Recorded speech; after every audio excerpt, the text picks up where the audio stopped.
நேயர்கள் அனைவருக்கும் வணக்கம்.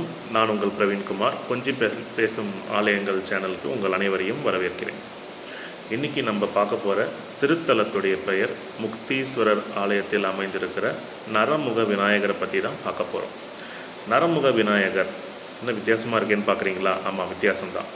எல்லா இடத்துலையும் பொதுவாக நம்ம விநாயகர் பெருமானை யானை முகத்தோடு தான் பார்ப்போம். ஆனால் இந்த தலத்தில் விநாயகர் பெருமான் மனித ரூபத்தில் இருக்கிறார். இந்த விநாயகர் பெருமானை எல்லா சங்கடஹார சதுர்த்திக்கும் அகத்திய மகரிஷி சூட்சமமாக வழிபடுவதாக ஐதீகம்.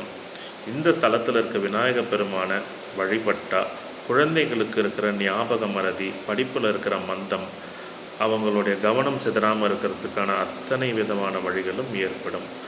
உங்களோட பிள்ளைகள் சரியாக படிக்க மாட்டுறாங்க, இல்லை நல்லா படித்தாலும் சரியாக மார்க் வாங்க மாட்டுறாங்க, மறந்து போயிடுறாங்க, ஞாபக மறதி அதிகமாக இருக்குது, படிப்பில் கொஞ்சம் மந்தமாக இருக்கிறாங்க அப்படின்னாக்கா ஒரு முறை இந்த ஆலயத்தில் இருக்க விநாயகர் பெருமானை குறிப்பாக சங்கடஹார சதுர்த்தி அன்னைக்கு வழிபட்டுவாங்க. கண்டிப்பாக பலன் கிடைக்கும்.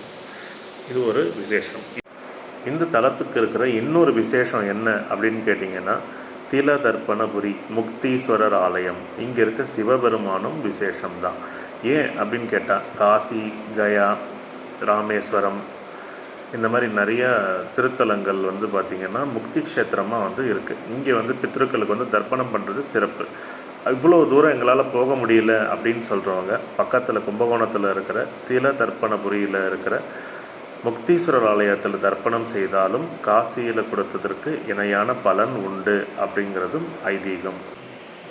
அடுத்த பதிவில் நம்ம பார்க்க போகிறது பாடகச்சேரி ராமலிங்க சுவாமிகள் அப்படிங்கிற ஒரு மிகப்பெரிய மகானை பற்றி நம்ம பார்க்க போகிறோம்.